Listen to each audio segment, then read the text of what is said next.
Amém. Graças a Deus. Graças à entranhável misericórdia do nosso Deus, pela qual nos visitará o sol nascente das alturas, para alumiar os que jazem nas trevas e na sombra da morte, e dirigir os nossos pés pelo caminho da paz. Amém. Podem sentar. Quem pode sentar? A capela está funcionando mesmo? Tá, né? Tem gente lá? Já lotou lá? Lotou a capela também? Irmãos, é difícil, porque a gente tem 4 cultos no domingo, fora o culto da quarta-feira, e aí no Natal não dava para a gente fazer tanto culto assim. A gente fez 2, e por isso que a gente está tão desconfortável com o calor, mas é porque a gente tem que passar o aniversário de Jesus na casa com ele, né? Então a gente está muito feliz de estar aqui. Obrigado porque você veio, me perdoe pelo desconforto, mas Deus está fazendo uns milagres aí, e brevemente a gente vai ter mais conforto para todo mundo, se Deus quiser. Amém. A gente não para de crer, de profetizar, e na noite de hoje, que a minha arquiteta está aqui, aí é que a gente fica sonhando mesmo. Amém? Irmãos, hoje eu estou nervoso por um motivo especial. É porque quem está acostumado com me ver pregando aqui, eu sou do tempo das cavernas, eu imprimo meu sermão num papel. Já tiraram onda de todo jeito da minha cara, mas eu sou desse. Sendo que a impressora lá de casa quebrou, depois eu me desfiz dela, fiquei sem impressora, porque eu confio que eu estou sempre no trabalho aqui, na Recon, em algum lugar, eu imprimo meus sermões com antecedência. Sendo que esse, eu terminei hoje. E não tinha onde imprimir, porque obviamente que aqui eu tinha fechado, lá em casa não tinha. E aí eu me socorri de Caio Rocha, meu filho, com o iPad dele. Então eu estou com um iPad que não é o meu instrumento de trabalho preferido aqui, não. Então, se eu me enrolar, você tenha misericórdia de mim, que eu estou com o iPad de Caio. Aliás, falando em Caio, que está aqui, eu me esforcei muito esses dias, hoje, sobretudo, porque anteontem eu fui pregar em Santa Cruz do Capibaribe, na nossa igreja em Santa Cruz do Capibaribe, e levei comigo Mateus Kramer, que está aqui, Thaís, que está ali, e Caio. Nós fizemos um sermão a 4 bocas, cada ponto do sermão foi uma pessoa que pregou, e dê dinheiro, mas não dê liberdade para as pessoas, né? Ainda mais para o seu filho. Então a gente estava no caminho, indo para Santa Cruz do Capibaribe, e preparando o sermão que a gente ia pregar, eu dizendo o que é que eu ia falar, Thaís dizendo o que é que ela ia falar, Mateus dizendo o que é que ele ia falar, e Caio, antes de dizer o que ele ia falar, ele disse: ó pai, tu está pregando muito, esse mês tu pregou todo dia, fim de ano tu pregou todo dia, resultado, a qualidade está caindo muito, os sermões não estão bons, está claramente cansado, não está prestando, e aí, veja, eu estou com o sermão do Natal pronto, se você quiser eu prego, ele disse a mim, vê. Então vocês correram o risco, por uma trave, por um pouquinho, não era Caio que estava pregando esse culto em Natal. Se dependesse dele, ele estava aqui pregando. Mas quem sabe ano que vem. Graças a Deus.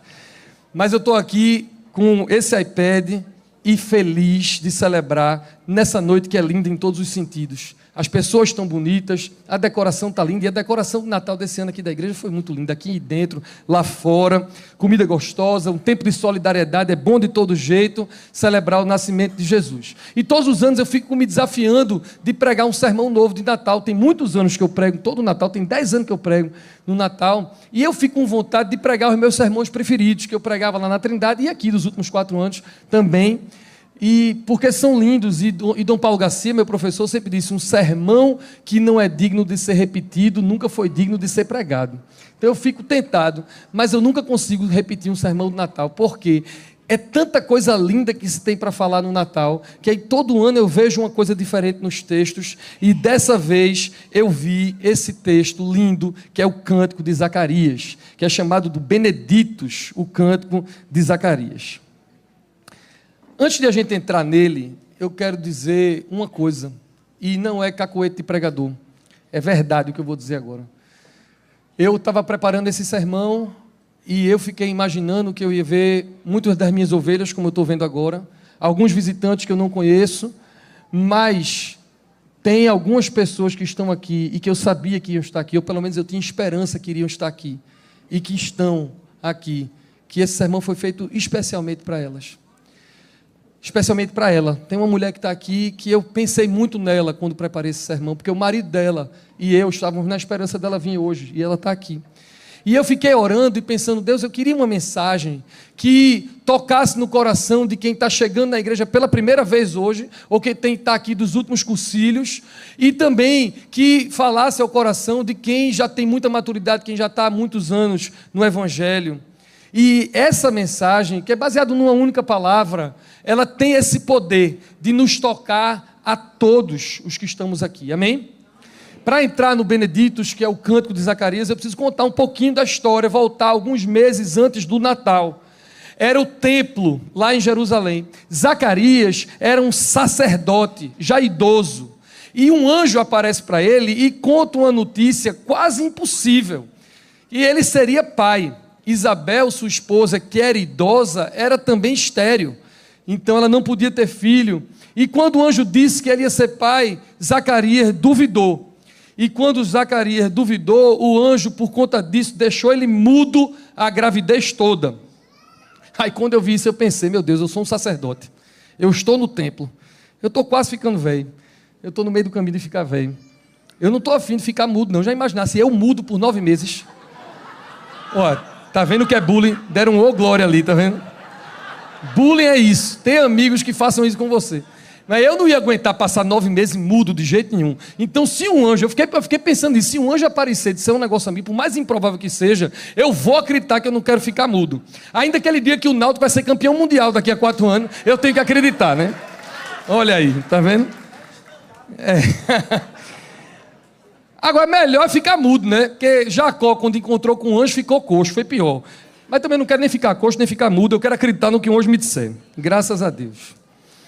Mas o fato é que ele passou 9 meses mudo, e você sabe o que é, você vê a barriga da sua mulher crescendo, em cumprimento à palavra que o anjo tinha dito e que você não acreditou, e você guardar esse louvor, guardar essa adoração, 9 meses no seu peito, doido para explodir em louvor, enquanto o menino crescia na barriga da sua esposa.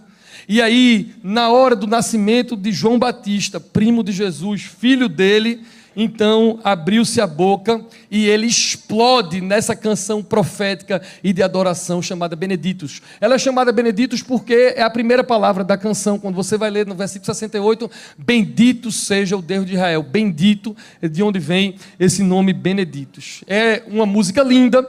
Ele olha para a história de Israel desde Abraão e chega nos tempos dele, nos tempos de Jesus, e olha para os nossos tempos também. Depois eu queria que você relesse esse texto, curtisse essa canção de Zacarias, que é a coisa mais linda do mundo. Eu não tenho tempo, escolhi só um finalzinho, um trechinho para a gente discutir aqui. Eu quero enfatizar, na verdade, uma única palavra, aliás, 2 palavras, um adjetivo que qualifica uma palavra. A palavra que está lá pelos versículos 78 e 79 é misericórdia. Eu quero falar sobre a misericórdia de Deus, que ela é importante para mim e para quem está se convertendo hoje. Agora, eu quero enfatizar o adjetivo que qualifica essa misericórdia, que na versão que nós lemos diz entranhável misericórdia. Na versão que eu estou lendo, que é a NVT, diz ternas misericórdias, graças à terna misericórdia, ou a entranhável misericórdia de nosso Deus, pela qual do alto nos visitará o sol nascente. Você sabe de quem Zacarias está falando? O sol nascente é Cristo, para iluminar os que jazem nas trevas e na sombra da morte. São 2 lugares diferentes, nas trevas e na sombra da morte, e dirigir os nossos pés pelo caminho da paz. Zacarias estava dizendo que o Natal, que estava para acontecer poucos meses depois disso, era Jesus nascer para que nós não fôssemos tratados como a gente deveria ser tratado. Isto é misericórdia. Misericórdia é quando a gente não recebe um castigo que a gente deveria receber. É diferente de graça. Graça é receber o que a gente não merece. É favor e merecido. Misericórdia é deixar de receber o que a gente merecia receber. Graça é quando a minha cadela me lambe depois que eu deixei o dia todinho ela sozinha. Então, ela me dá o que eu não mereci. Misericórdia é ela subir na mesa da minha casa, comer, e eu não disciplinar ela, porque ela merecia uma disciplina. Essa é a diferença entre graça e misericórdia.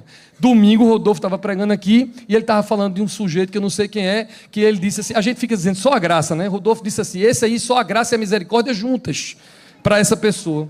Eu quero falar da misericórdia de Deus. E me lembrei de uma história que conta-se como sendo verídica, de uma mulher cujo filho tinha deserdado do exército da França na época de Napoleão. E você sabe que a pena para quem deserda é a morte. E ele, no que deserdou, foi preso e Napoleão ordenou a morte, e essa mãe desesperada vem gritando e pedindo misericórdia a Napoleão para que seu filho não fosse morto. Ela falou por muito tempo, e Napoleão, quando ela terminou, disse: a senhora é mãe, eu entendo, mas isso não é justo, a pena para o que ele fez é muito grave, é isso, se eu for justo, eu tenho que fazer isso. E a mãe olhou para Napoleão e disse: eu sei, o senhor está certo, é por isso que eu não estou pedindo justiça, eu estou pedindo misericórdia. Irmãos, se eu e vocês fôssemos tratados com justiça, nós merecíamos o inferno. Eu e vocês, isto é o evangelho puro do nosso Senhor Jesus Cristo. Ele é o Cordeiro de Deus que tirou o pecado do mundo, e o mundo somos nós. Você pode ter um dia de crente, você está aqui visitando, você pode ter 40 anos de crente, você pode ser o pastor, o bispo, ou o cargo que você for. Você é um pecador que precisa de Jesus.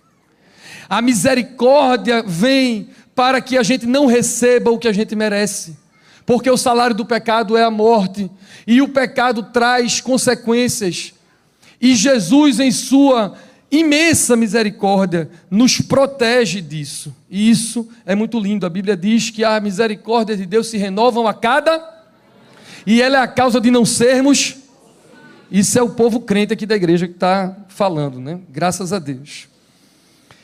O Natal é o sol nascente que vem e toda manhã nasce com uma misericórdia nova, para que a gente não morra. E o que me inspirou, e é lindo demais, é que não é qualquer misericórdia, são ternas e entranháveis misericórdias. Isso diz que Deus fez o que fez, Cristo fez o que fez, deixou o céu, deixou a sua glória, encarnou em forma humana, não porque ele tinha a obrigação de fazê-lo, não porque o Pai tinha dado uma ordem para ele fazer, mas porque o amor dele era entranhável por nós, é um amor visceral. Eu quero que você saiba, que você entrou por aqui hoje, que o amor de Deus por você não é por obrigação, ele nasceu e morreu por você, porque ele ama você com amor visceral, amém? E o texto diz, é lindo quando o texto diz que Cristo é o sol nascente. Hoje, tudo aqui é símbolo do que um dia foi acontecimento. As luzes são artificiais, e nas suas casas as luzes que estão nas árvores são todas artificiais, mas elas apontam para algo que não é artificial, é o sol nascente, a luz que brilhou. Essa metáfora astronômica do sol do Oriente, que significa o fim da noite. Eu e vocês estávamos em trevas, mas o fim da noite veio e é dia na minha vida e na sua vida. A gente era cego em trevas e agora a gente vê. Isaías, quando vai profetizar sobre o Natal, 700 anos antes disso, nessa música que a gente cantou, a gente começou com "Um menino nos nasceu", que é o verso 6. Mas o verso 1 desse mesmo capítulo de Isaías, ele diz assim: o povo que andava em trevas viu uma luz. O povo que andava em trevas sou eu e você. E a gente viu a luz do sol nascente. Amém? A diferença é que esse sol não se apaga nunca. Qual é a aplicação disso? O versículo 79 diz assim: ele veio para alumiar os que jazem nas trevas e na sombra da morte, e dirigir os nossos pés pelo caminho da paz. Ele ilumina os que estão nas trevas, todos nós, ponto 1. Ponto 2, ele me livra da sombra da morte, que é o medo da morte, e eu amo pregar isso, que ele nos livra do medo. Você é livre da morte eterna para a vida eterna, e eu sei que você entrou aqui hoje, tem alguém que entrou aqui hoje que morre de medo de morrer de outras coisas, e Jesus nasceu e morreu para livrar você também do medo, para livrar você da sombra. Você vai sair desse culto de adoração a Jesus, vai para uma ceia de Natal, vai para qualquer lugar, mas vai sair daqui leve, sem menos 50 quilos nas costas, porque sabe que a misericórdia de Deus nasceu para você, e vai sair daqui sem medo de morrer, porque ele veio para fazer essa obra na sua vida. E a minha aplicação preferida desse versículo, ele veio para nos livrar da morte, para nos livrar da sombra da morte, e ele veio para nos dirigir os pés pelo caminho da paz. Isso é lindo demais. Os pastores, quando os anjos apareceram, ouviram: paz na terra. Todo mundo quer paz, até quem está impaciente. Quando minha mulher está impaciente comigo, e acontece muito porque eu realmente aperreio muito ela diz, e todos vocês dizem, me deixem. Todo mundo quer paz. E os anjos decretaram paz quando foi Natal.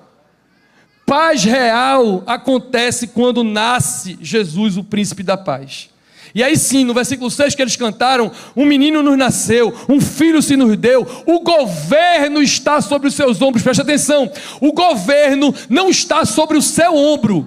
O governo da sua empresa, o governo da sua família, o governo da sua saúde, não está sobre você. Tire esse peso das suas costas, porque você não tem poder sobre isso, você não pode acrescentar um minuto à sua vida. O governo ainda está, sempre esteve e sempre estará sobre os ombros do Rei dos Reis.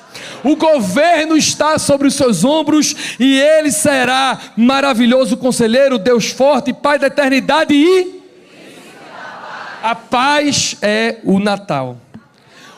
O castigo que nos traz a paz estava sobre ele. Ouça o evangelho do nosso Senhor Jesus Cristo. Você é alma cansada que precisa se converter hoje. Ele quer lhe dar a paz. Só Ele pode lhe dar a paz. E isso vem da sua enorme misericórdia, para não dar a você aquilo que eu e você merecíamos. Porque o castigo que eu e você merecíamos, que vai nos dar a paz, estava sobre Ele na cruz do Calvário. Por isso que a gente se alegra tanto no Natal. A gente crente não se alegra no Natal como a cultura se alegra, não. A cultura se alegra no Natal e eu acho massa. Eu acho massa árvore de Natal, acho massa panetone, acho massa rabada. Rabada não, rabanada, né? Eu estou com rabada na cabeça porque foi nosso café da manhã de ontem. Vê, eu fui para Santa Cruz do Capibaribe, joguei um futevôlei de manhã. E 8 horas da manhã, o futevôlei foi às 6. Jogamos 6, 7 e 8. Quando terminei o futevôlei, tinha uma rabada. Aí sim, rabada. E foi um café da manhã daqueles potentes. Mas eu gosto de rabanada de Natal. Eu gosto do bacalhau da minha tia Cátia, que está ali, mas eu estou crente que ela vai para casa antes de mim, porque eu ainda vou ficar para o segundo culto para preparar o bacalhau para eu comer. Natal é muito bom, mas melhor é a misericórdia de Jesus. Não é o que a cultura entende que é bom. O crente gosta de Natal porque o crente celebra a luz que nasceu e a misericórdia que se renova cada dia. Amém? Eu quero dizer a você que está aqui, crente ou não crente, contemple Jesus hoje, mesmo no calor, mesmo no desconforto. Contemple agora, feche seu olho por um segundo, contemple a presença do Senhor Jesus aqui, adore a presença do Senhor Jesus, receba no seu coração a presença do Senhor Jesus, que seja Natal no seu coração hoje, e você tenha paz. Amém? Eu vou caminhar para o fim desse sermão, mas eu quero terminar com o que eu considero mais importante. Ivan, Deus falou com você quando você estava fazendo esse sermão? Eu creio que sim.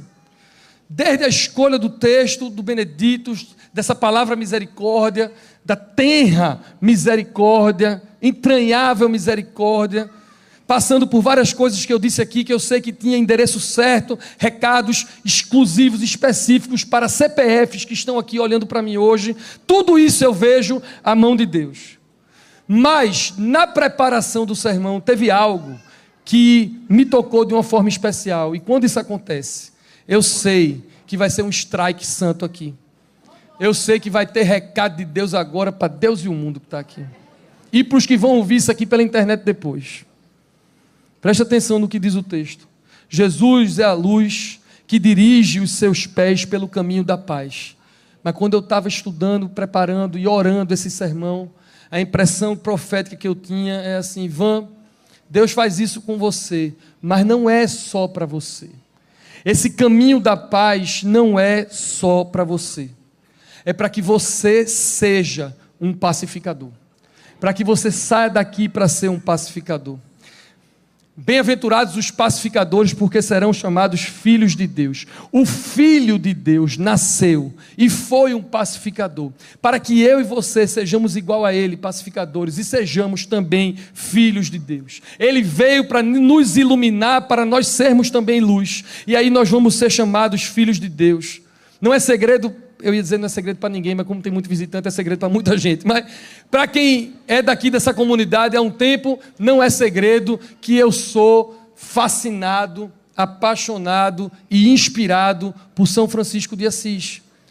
E na canção que é atribuída a ele, na oração que é atribuída a Francisco de Assis, a gente nem sabe se ele escreveu ela mesmo, mas que é inspirada e dizem que é para ele, vocês conhecem, ou pelo menos a maioria de vocês, ele ora assim: Senhor, fazei-me instrumento de vossa paz.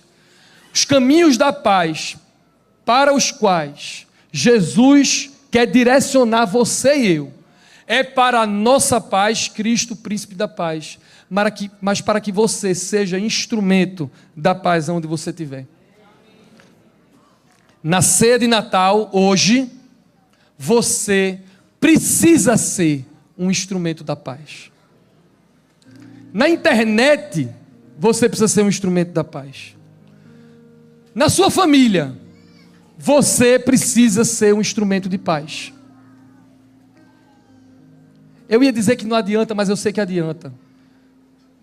Mas não é ideal, ou não é a vontade de Deus, melhor assim, não é a vontade de Deus que você venha para esse culto e cante, e ouça a proclamação do Evangelho, e participe da Santa Eucaristia, e volte para casa e vive em pé de guerra com quem rodeia você. Não é a vontade de Deus, e isso ontem queimou no meu coração, de gente que está aqui, domingo após domingo, às vezes todos os dias, e canta, e ouve sermão, e participa das coisas, mas ainda não tem paz com o seu irmão. Oferta, participa da Santa Eucaristia, mas ainda está brigado com alguém. Não tem coragem de pedir perdão, não tem coragem de oferecer perdão, não tem coragem de apertar a mão. Você veio aqui para ouvir isso aqui que eu estou lhe dizendo: seja um instrumento de paz. Não espere alguém ser instrumento de paz, seja você instrumento de paz. Faça aquela ligação que alguém está esperando você fazer. Não importa se ela merece ou não merece, não importa se ela está arrependida ou não. Você é instrumento da paz, porque aquele sol nascente brilhou para que lhe dirija nos caminhos da paz, para você e para quem estiver ao seu redor. Aqui na igreja, no seu trabalho, onde você estiver, e se você não tiver coragem de fazer a ligação, pelo menos mande um zap da paz. Um zap da paz eu acho que você tem coragem de mandar. Para que Cristo seja formado em mim, em você, e a gente seja filho pacificador. Amém? Curve sua cabeça, feche seus olhos, vamos orar. Que alegria, Senhor, na tua presença. O santuário cheio de homens e mulheres, e adolescentes e crianças, que vieram para te honrar. Vieram para honrar o teu aniversário contigo. As pessoas que estão aqui porque te amam, estão aqui porque te admiram, estão aqui porque sabem que tu és Deus. A minha oração, Senhor, agora, na presença sagrada tua e desse povo todo, é para que todos nós saiamos daqui encharcados da tua misericórdia, entranhável misericórdia que nos perdoa, que nasce e renasce como um sol todos os dias, para lançar fora no mar do esquecimento os nossos pecados, aqueles que a gente cometeu hoje mesmo, antes de vir para cá, ou aqueles que vêm nos atormentando há tantos anos. A tua misericórdia veio para nos livrar disso tudo. Eu oro para que a tua graça seja manifesta no meio do teu povo, e que nós saiamos daqui para sermos pacificadores, embaixadores do príncipe da paz nessa terra. É assim que nós oramos, em nome do Pai, do Filho e do Espírito Santo. Amém. Feliz Natal para vocês.